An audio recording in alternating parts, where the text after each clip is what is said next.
this episode of The Walking Dead is it raised more questions than it actually answered. Now we know someone's feeding the walkers, which is interesting to know. And we also know that there's a sickness that's going on. Maybe it's swine flu, maybe it's something else. Maybe it's something dealing with the way that, whatever it is, the virus that brings people back from the dead. Maybe it's evolved somehow. I mean, it's just me just guessing, but there's also different ways that they can actually take this and different ways they can play with it, which makes it interesting, makes me think it's going to be a full story arc that's going on. Also, we see the idea that Carl wants to be out there. He wants to get out there. He wants to do his thing. He wants to contribute. And Rick doesn't want to do it, but it's pretty cool. You understand that that's his father. He doesn't want him out there in that danger. And he wants him to have a normal life and not grow up to be cold. But this episode, he realizes that he can't think that way. He can't have that kind of mind frame with the fucking zombie apocalypse.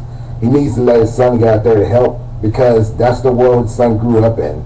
That's the only world he knows. And I think that's pretty interesting that they showed the relationship go from one way to another within that one episode, which I thought was going to go throughout the whole season, but he kind of just turned to that one episode. That was pretty interesting. Also, we see a little bit about Michonne. They showed that she possibly could have had a baby a long time ago, and maybe something dealing with that, or maybe she had a child.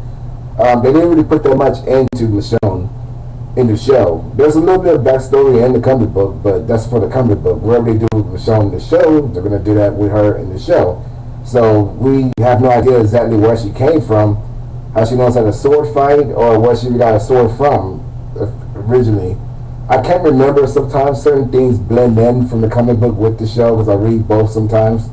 And I'm not sure if they mentioned that she was a lawyer at one point, spoiler, but whatever her background is, I don't think they really touched on it on the show. So it's pretty cool. They're actually expanding her and making her more than just an angry fucking black woman all the time. So that's pretty interesting they did that. We get a little bit of Tyrese and his situation. He's actually kind of soft. I mean, he's a big guy, big lovable teddy bear and shit. And he's starting to understand that he can't be a fucking lovable teddy bear in this kind of world. He needs to step the fuck up. And like I said, in the comic book, he becomes a big part of it. Becomes Rick's second-hand man, basically like what Daryl's currently doing. And it shows that he's starting to realize that bad shit's happening. He can't just sit there and just not want to hurt people. Stuff's going to happen. He needs to step the fuck up. And I think they did a good job of showing that as well.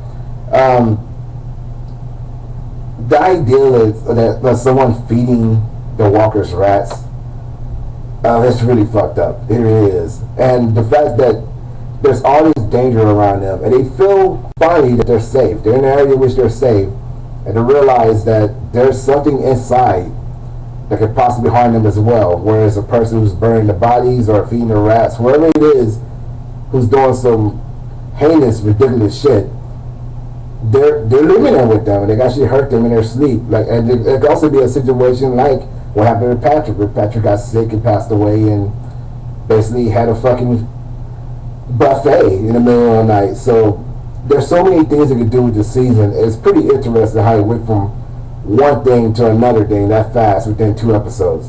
I really enjoyed it. I can't wait to see what they do next with it. I'm Notorious J.I.M. and I bid you a good day.